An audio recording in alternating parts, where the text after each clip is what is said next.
Salut, prieteni, și bun venit alături de noi pe canalul Divergent. Astăzi vă vom prezenta un subiect de actualitate, unul care arde și impune o anumită gândire și atitudine. Acest subiect se numește Isus, regele Edesei, un text scris de Emil Adrian Mândru, partea a doua. Roma nu a vrut ca nimeni să știe această istorie, pentru că era vorba de revoltele iudeilor împotriva romanilor. Este destul de evident că Josephus Flavius a primit poruncă de la Vespasian să scrie această istorie zicându-i astfel: Noi vrem să scrii această istorie în acord cu legile Imperiului Roman, astfel încât să specifici clar că revoltele au început din Iudeea, de către evreii rebeli, și vezi ca nu cumva să specifici pe îndelete cine au fost liderii revoltelor. Așadar, Josephus a fost instruit să scrie această carte, Războiul Iudeilor, astfel încât să instruiască poporul să creadă cum de ei, rebelii, au îndrăznit să se răzvrătească împotriva Romei. Josephus a fost obligat să scrie această carte conform regulilor Romei, altfel, desigur, va fi distrus așa cum și rebelii iudei au fost nimiciți. Josephus Flavius, la porunca lui Titus și Vespasian, trimite o copie celor de dincolo de Eufrat în limba lor maternă. Cei care primesc o copie a acestei istorii erau cei din Adiabene, Edesa, iudeii babilonieni sau consângenii lor. Voi cita mai precis spusele lui Josephus. Tocmai de aceea eu, Josephus fiul lui Matias, iudeu prin naștere, originar din Ierusalim, preot participant mai întâi la luptele împotriva romanilor, constrâns mai apoi de împrejurări că însoțisem bătăliile ulterioare, mi-am propus ca, într-un folosul celor ce viețuiesc sub stăpânirea romanilor, să transpun în grecește istoria acestui război, pe care în prealabil am trimis-o neamurilor străine din interiorul Asiei, scrisă în limba maternă. Din prefața cărții Războiul Iudeilor, citatul 1. Voi continua să mai argumentez faptul că cei de dincolo de Eufrat au început războiul din 66 și nu iudeii locali din Iudeea și Galileea. Continui un alt citat foarte important, care vădește clar că războaiele le-au frământat iudeii din Adiabene, Edesa. Căci atunci când s-a produs această clătinare, cum am mai spus, foarte puternică, statul roman era bântuit de un rău interior, în vreme ce la iudei cei ce se gândeau la schimbarea stării existente, fără să ducă lipsă de ostași și de mijloace bănești, profitând de situația atât de tulbure, au stârnit o răscoală, astfel că, din cauza dezordinii generale, Orientul a inspirat unora speranța cuceririi lui, iar altora spaima pierderii definitive, căci iudeii trăgeau nădejdea că înruditele popoare de dincolo de Eufrat vor pune mâna pe arme odată cu ei, în vreme ce romanilor le dădeau de furcă vecinii lor gali și nici celții nu se potoleau deloc. Pretutindeni se răspândise revolta după moartea lui Nero, ceea ce a oferit multora prilejul să aspire la dobândirea tronului, iar schimbarea domnilor era întotdeauna binevenită pentru armata ahtiată de câștiguri. Așadar, mi s-a părut nedrept să admit nepăsător ca adevărul despre evenimente atât de importante să rămână de izbeliște, și nici ca parții babilonienii arabii aflați la mare depărtare, precum și confrații noștri de dincolo de Eufrat și cei din Adiabene. Citatul 2 din prefața cărții Războiul Iudeilor. Am citat acestea din cartea lui Josephus ca să fac dovada că războaiele le încep confraților din Iudeea și aceasta înseamnă că conducătorul lor, regele, se afla dincolo de râul Eufrat. Acolo trebuie să-l căutăm și nu în Iudeea. De ce Josephus a fost obligat să trimită o copie celor din Adiabene? Pentru că ei au pornit războaiele la Ierusalim în 66. De ce Josephus a înmânat și o copie a cărții lui și celor de dincolo de Eufrat? Unde dai și unde crapă? Păi, problemele le știam cu toții că au pornit în Iudeea.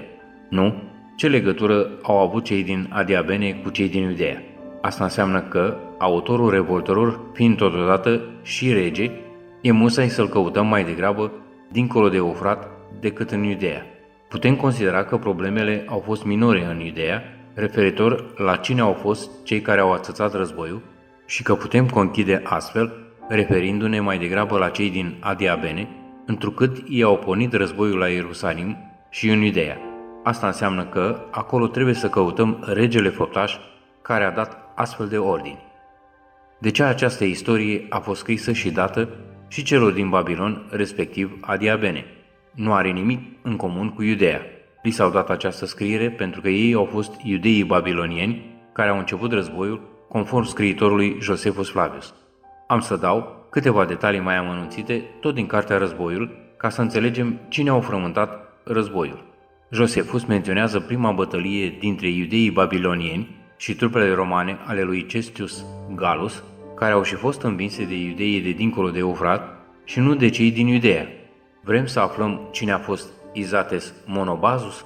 Cu ajutorul celor două citate pe care le voi menționa aici, ne vom da seama cine a fost. Cei mai viteji dintre ultimii s-au dovedit rudele regelui Monobazus din Adiabene, Monobazus și Genedeaus, și în afara lor Nigel din Pereaia și Silas Babilonianul, care trecuse în tabăra iudeilor de la regele Agripa, căci fusese parte, de fapt, din armata acestuia. Din cartea Războiul 2.19.2, ok, și când războiul s-a terminat în 70 și rebelii au fost arestați de Titus în Ierusalim, Josephus spune clar, în cartea 6, capitolul 6, citatul 4, în felul următor. În aceea zi, fiii și frații regelui Izates, împreună cu numeroși cetățeni de vază, care se adunaseră acolo, i-au cerut lui Cezar îndurare. Oricât de supărat era pe restul iudeilor, nu s-a abătut de la bunătatea cu care era înzestrat, ci a acceptat supunerea lor. Pentru moment, i-a pus pe toți sub pază strictă. Mai târziu, i-a trimis la Roma, în lanțuri, pe fiii și pe celelalte rude ale regelui, ca să slujească drept ostatici. Interesant, nu? Josephus spune clar că aceștia care au început războiul au fost prinții din Adiabene. Acesta a fost începutul și sfârșitul războiului și nu are nimic de a face cu Iudeea și Ierusalimul, are de fapt de a face numai cu cei din Adiabene, care se întinde dincolo de Eufrat, unde iudeii babilonieni își aveau țara lor de baștină. Aici se pune un spin politic pe istoria Iudeii, pentru că de fapt istoria Iudeii nu menționează nimic despre lucrul acesta, respectiv cine au participat ca lideri la revoltele de la Ierusalim. Nu se menționează din istoria Adiabenilor foarte mult. Cred că se pune presiune pe istoria Evangheliilor dacă istoria menționată în Evanghelii este vorba de războiul iudeilor. Asta înseamnă că nu e necesar să-l căutăm pe regele pierdut din istorie în Iudeea, ci mai degrabă trebuie să-l căutăm în Adiabene Edesa, dincolo de Eufrat. Aceasta sună diferit, nu? Cercetătorul Ralph Ellis a reușit să-l identifice sub numele de Izates, regele Edesei. De acolo venea regele. Edesa se află în nordul Siriei, mai precis Șanliurfa de azi, din estul Turciei. El a fost primul orac creștin din lume. Am dat detalii destul de evidente ca să ne dăm seama că Iisus a venit din Edesa și nu din Iudeea. Așadar, Izates era fiul lui Monobazus V. Însă, ca să înțelegem că Izates era Iisus și că el a condus războaiele la Ierusalim, întrucât rudele și fiii lui l-au ajutat în acest război, conform 2.19.2, trebuie să înțelegem relația dintre Izates și tatăl său Monobazus Abgaras. O să pornim de la vizita comisiei celor trei, al cărui lider era Hanan, păstrătorul arhivelor regelui Abgaras. Am să mă repet încă o dată, Josephus nu menționează în scrierile lui cine era Abgaras și nici Edesa, regatul faimos, nu ne-l menționează nici cine era tatălui Abgaras, respectiv Manu, însă există cronica lui Moses Corenații, care o face, la fel o face și doctrina lui Adai. Aceste două cronici menționează povestea vizitei a celor trei, Marihab, Shamshagram și Hanan. Aceștia formau o comisie de deputați care făceau parte din guvernul regatului Edesa, al cărui rege era Abgaras. Moses Corenații o menționează pe împărăteasa Elena, cea care și-a vândut averea ca să ajute Ierusalimul pe perioada crizei financiare, care a avut loc în anii 47-48 era noastră, dar mai adaugă ceva important, că aceasta era nevasta regelui Abgaras. De care Elena vorbea Corenații? Desigur că vorbea de Elena, nevasta regelui Monobazus. De ce Josephus nu a făcut-o la fel ca și vestitul cronicar armean din secolul 5-6? Pentru că această foamete este menționată de amândoi în aceeași perioadă a domniei lui Claudius. Acum dar am aflat cine era Monobazus V cu ajutorul cronicii lui Moses Corenații. Dacă această cronică nu mai exista, noi nu știam deloc cine era Monobazus, cât și regatul său Adiabene, prezentat în Antichitățile 2 din Cartea 20. Abgaras, conform doctrinei lui Adai, trimite această comisie împreună cu Hanan în cetatea Eleutereopolis sau în aramaică Bet-Gubrin. Ajunși acolo, îl vizitează pe Marin, fiul lui Eustorgius. Evanghelia lui Adai Teuda nu ne dă detalii despre acest Marin Sabinus. Povestea continuă cu vizita acestuia și cu această comisie pentru 25 de zile. Au ieșit apoi din prezența guvernatorului Siriei după vizita acestuia, îndreptându-se către Ierusalim. Această comisie ajunge la Ierusalim, plănuind să-l vadă pe Iisus Mântuitorul, așa cum ne povestește doctrina lui Adai. La intrare în oraș, ei sunt întâmpinați de mulțimile care îl îmbulzeau de asemenea și pe Iisus, de o mare mulțime de oameni, în timp ce alte grupuri de iudei, care stăteau deoparte, se mirau între ei zicând: "Cine este acesta?" Sau: "Îl știm, este un împărat faimos. Cu ce treburi a venit pe la noi?" Doctrina lui Adai ne mai mărturisește că faima lui îi se dusese până în îndepărtate țări. Acum dar, din start, se înțelege prin această afirmație pe care o face scriitorul Evangheliei că era intrarea lui Iisus în Ierusalim. Iisus este vizitat de aceeași comisie pentru 10 zile. Hanan intră în prezența lui Iisus și scrie în jurnal tot ceea ce a spus și a făcut Iisus la Ierusalim. Înseamnă că cuvintele lui Iisus erau importante. Hanan pleacă împreună cu comisia la Edesa și intră în prezența regelui Abgaras, spunându-i astfel tot ce a făcut și spus Iisus. Abgaras rămâne uimit de cuvintele lui Hanan și plănuiește o a doua plecare a comisiei de la Edesa către Ierusalim. Hanan avea dar acum sarcini mult mai importante: să-i mâneze scrisoarea regelui Abgaras lui Iisus și să-i picteze chipul Mântuitorului cu vopsele alese. Hanan își ia comisia pentru a doua oară și pleacă din nou la Ierusalim. Ajunși acolo, îl găsește pe Iisus în casa preotului Gamaliel. Hanan intră din nou în prezența lui Iisus și îi mânează scrisoarea regelui Abgaras, respectiv Monobazus, așa cum îl înregistrează Josefus în scrierile istorice. În scrisoare, Abgaras îi prezintă lui Iisus dorința lui acerbă cu privire la suferința pe care o avea în trup. Acesta îi cere lui Iisus să vină la el și să-l vindece de lepră sau de gută. Nu se știe de ce boală suferea acesta, cert este faptul că compilatorul Evangheliei după Teuda, Eusebius din Cezarea, a mințit, pare-se, cu privire la suferința regelui. În concluzie, la cine a venit Hanan înmânându-i scrisoarea regelui Abgaras? La Iisus sau la Izates, fiul cel mai favorit a regelui Monobazus? Cum înțelegem că Iisus și Izates erau aceeași persoană? La începutul capitolului 20, Antichitățile 2, Josefus ne spune că Monobazus și-a încredințat mântuirea feciorului său la regele Abnerig din Charax Spasini, Alexandria de azi. Însoțitorul și profesorul său pe perioada răspasului petrecut în Alexandria a fost Hanan, păstrătorul arhivelor ale regelui Abgaras. Mai târziu, Hanan îl vizitează pe Iisus în casa preotului Gamaliel, înmânându-i scrisoarea.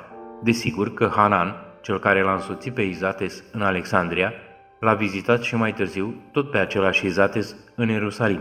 Așadar, era Izates Manu, fiul reginei Elena. În încheierea acestei teze, am să vă prezint pe scurt povestea crucificării, așa cum sună din punct de vedere istoric. Găsim aceasta în cartea Autobiografia, la citatul numărul 420. Josefus Flavius este trimis în târgul numit Tecoa ca să campeze o armată de 1000 de călăreți, își termine treaba și se îndreaptă către Ierusalim să-i dea raportul lui Titus.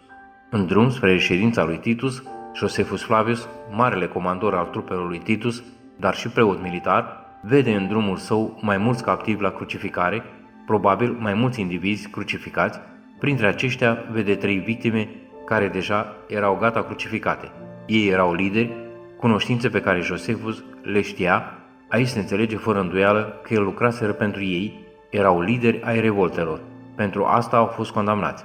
Josefus începe să plângă și încearcă ca la porunca lui victimele să fie date jos de pe cruce, astfel încât ele să fie resuscitate și vindecate, dar el este refuzat. Trimite o solie la Titus să aducă un mandat de împutericire pentru a da victimele jos de pe cruce. Doctorii vin la fața locului și încearcă să resusciteze acești 3 lideri care au participat la războiul dintre iudei și romani. 2 dintre ei, în timp ce erau oblojiți sub mâna medicilor, au murit, în timp ce al 3-lea a supraviețuit. Instant ne duce cu mintea la Iisus. Nu putea altcineva să supraviețuiască decât Iisus Izates Manu. Am să confirm și cu citatul de aur din Cartea La Vita, care confirmă lucrul acesta. Trimis apoi de cezarul Titus, împreună cu Ceralius, în târgul numit Tecoa, să văd dacă locul era potrivit pentru înșghebarea unei linii de apărare. La întoarcere am văzut mulți prizonieri țintuiți pe cruce și, recunoscând printre ei pe 3 dintre prietenii mei, cu inima zdrobită m-am dus cu lacrimi la Titus și i-am spus despre asta, numai decât a poruncit ca ei să fie coborâți de pe cruce, spre a fi îngrijiți cât mai bine cu putință. 2 dintre ei au murit, în timp ce erau blojiți, iar al 3-lea a supraviețuit. Citatul 420 din cartea Autobiografia scrisă de Josephus Flavius. Dragii mei, atât pentru astăzi. Ne vom auzi data viitoare cu un nou material, la fel de interesant. Dacă v-a plăcut ceea ce vedeți, ce auziți, dați un like și un share, vă rog, să afle toată lumea și abonați-vă la canalul nostru. Vă mulțumim!